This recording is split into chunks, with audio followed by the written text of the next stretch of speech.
It's hard to create a list of the best lyricists of all time, because no one speaks all the languages in the world, obviously. So how do you know if this guy from Sweden, who has been watching our videos, is the best lyricist of all time? You don't speak their language. Jag älskar brasiliansk musik. So, we rely on the judgment of others on this, those who are supposed to breathe music for their daily living, like the magazine Rolling Stone. But then, we end up with anomalies like this, and this. Rolling Stone maybe. Yeah, fuck man, what would they know? I like the pop that Taylor Swift does. She plays to a very specific audience, and I love Green Day. Probably one of my favorite bands when I was young. I must know over 75% of their tracks. But mate, seriously? Of all time? It's so Commonwealth-based, Anglosphere-based. And it's okay. I won't judge that. It's likely to be a good estimation of the best lyricists widely known in the Anglosphere. What I judge are the Portuguese that come to this channel. Give back or go... I want to say welcome to all the Portuguese. You are welcome here. But this channel is about Brazilian music. And what I need to do is I need to undo some injustices that have been happening. Because there's no way that this guy, or even this guy, wrote stuff that is not worthy to be on this list. But to do this, I'm going over the top, okay? I'm going to drop the H-bomb over your heads. Not over Sweden, maybe over Portugal. So I'm going to show you today what I think to be one of the greatest lyricists of all time.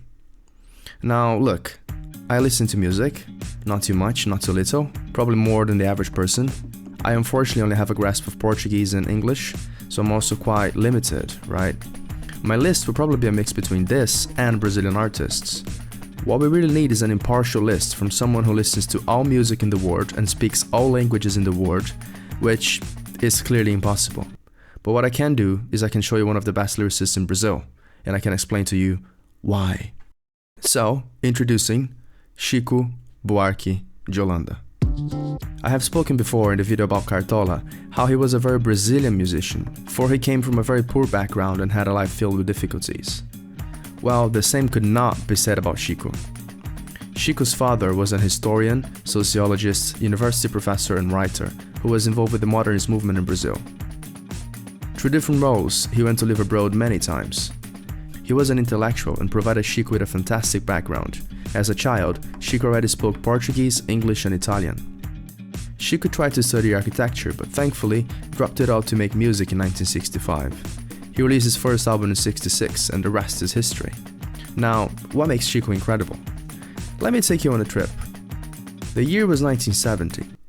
Brazil has been living under a military dictatorship since 1964, ending one of the only brief periods of democratic rule up to that point. The regime made ample use of torture and kidnapped and killed people left, right and center. The coup was sponsored by the United States. Well, maybe that's where the bomb should go. Kill two birds with one rolling stone. I'm just joking, Americans, we do like you. Just stop interfering in everyone else's countries and stop calling football soccer. And become a member of this channel and give me some dollars as historical reparation, huh? How about that? Anyways, the dictatorship has just released its most severe censorship act to date, called AI5. Chico Buarque wakes up and the janitor of his condo is by his door with a few policemen behind. He was taken to the police station and questioned and told that if he planned to leave Brazil, he would have to make the police aware. Lots of threatening here. Chico has a convenient getaway planned to Italy to perform, and with the uncertainty going on in the country and a pregnant wife, he decides to stay there indefinitely. However, at some point he has to come back to Brazil. In his own words, he can put out any decent work in Italy. He's tired of playing bossa nova for gringos and wants to do something original again. Besides, he must have been getting fat. Have you tried their food? He decides to come back in 1971 and puts all his wisdom to play. He has, so far, been more of a poet, using all of his formal education and artistic genius to create mostly beautiful poetry and entertaining music. But now, things have changed. Some of his friends are in jail, people are being tortured, people had to leave the country. Chico decides to use what he has to help in the fight against the government. He comes back and straight away releases Apesar de Você, roughly translated as Despite You. Looking back, the track is clearly criticizing the regime, but it was written in such an ambiguous way, on purpose obviously, that the censors were unable to pick it up. It immediately sold out lots of copies and got a lot of airtime on radio. The government later realized their mistake and then the track was taken off radio. After this, the military men started to give Chico a harder time and he had to get more creative. In '73, he wrote Cálice, a track that was clearly criticizing the censorship. In Portuguese, cálice means the glass you use to drink wine, but it sounds undistinguishable from cálice, which means shut up. In the lyrics, he goes, "Father, move this cálice away, filled with bloody red wine." In a simple sentence, he made reference to the censorship and torture and killings that were happening, and introduced the poetic figure of a father that is censoring their children, in a religious sense or not. The track is filled from start to finish with fantastic metaphors and hidden critiques at the regime. The way the word cálice hits in the middle of the verse also gives the impression of censorship itself, which is quite clear on Chico's live performance. The military men were wiser by then and prohibited this track from being released. Chico and Gil agreed to do a show singing only the melody and the word cálice, but look at what happened.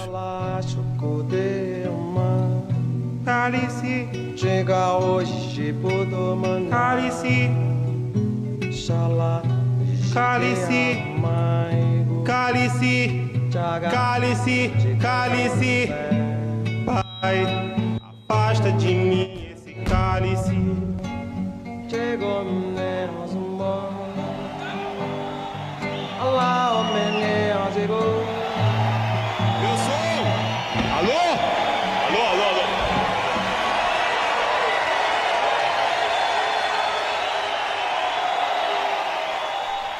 The military men advised they should not be played, and the recording label was so afraid of repercussions they shut off their microphones.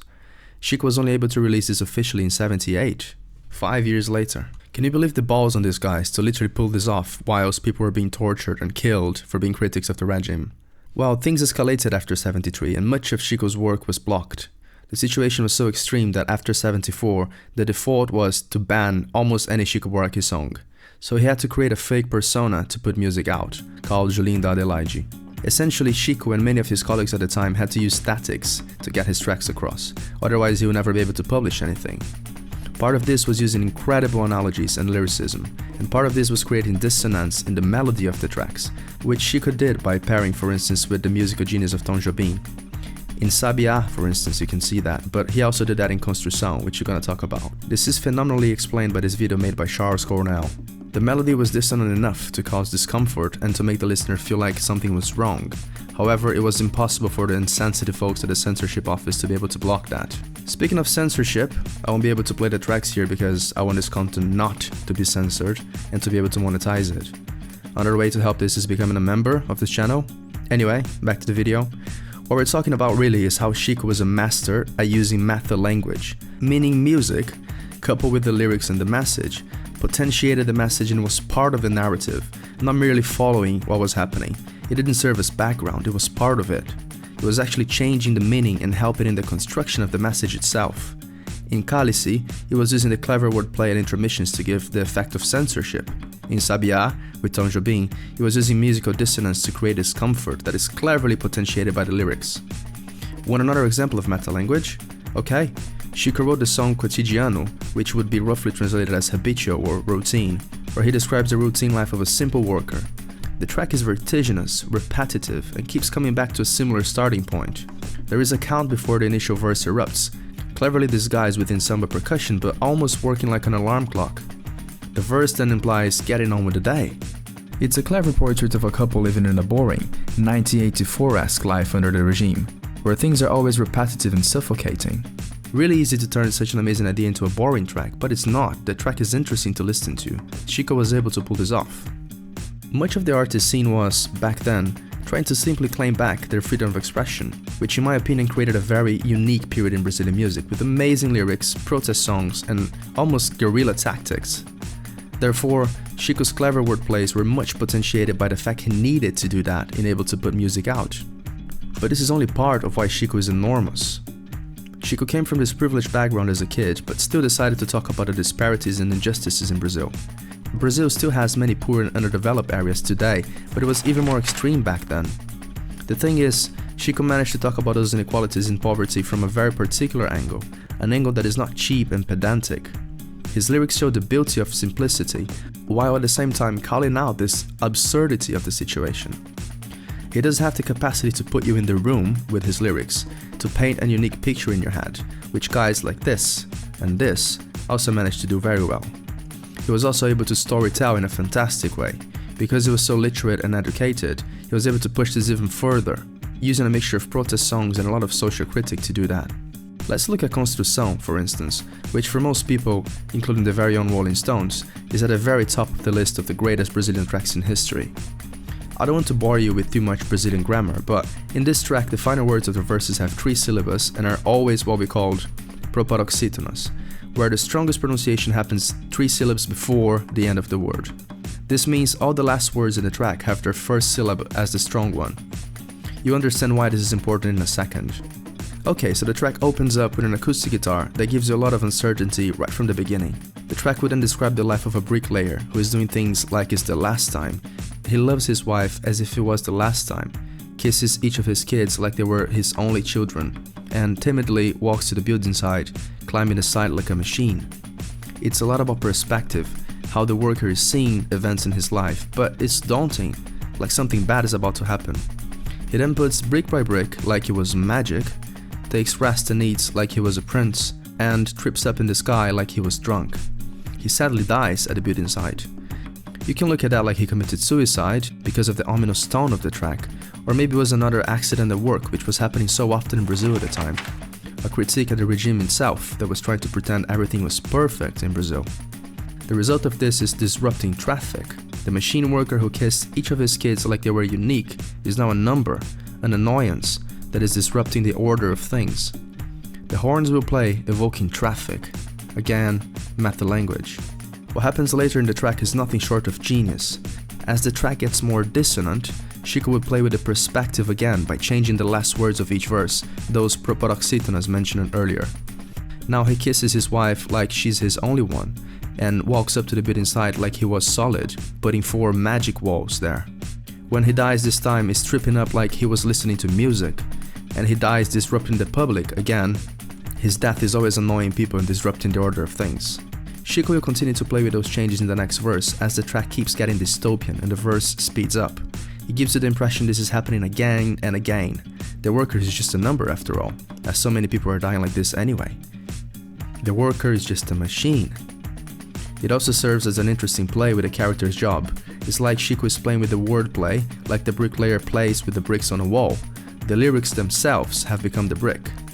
Chico will also play with perspectives. He quotes the perspective of the own worker, then of people watching him, then of the general public, all while changing the meaning constantly by his clever wordplay. Except, the ending is almost the same all the time. The 4 defined actions of the bricklayer in the 4 different verses, being at home with family, working the site, resting and eating, and then dying, are also in alignment with the 4 walls the bricklayer is building. He's almost trapped in that environment. He's confined in those 4 walls that in a soul-crushing way he's expected to build.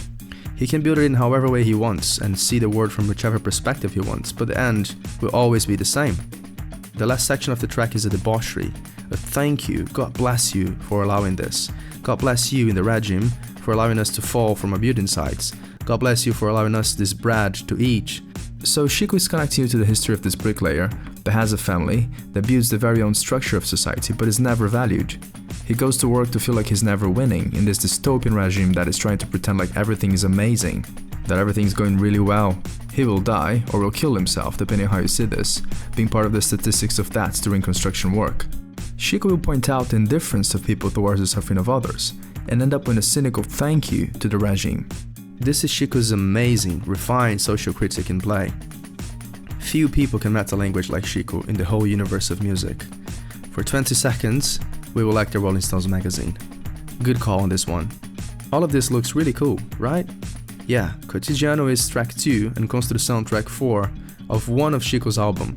Track number 3 should be Apesar de Você, which the dictatorship blocked, so Chico had to use a B-side.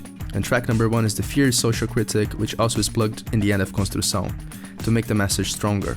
Literally, this video is essentially about the 4 initial tracks of one of his albums. There are 36 and a half other albums to analyze. So, I'm sorry, Taylor Swift, I think we need to undo some injustices here.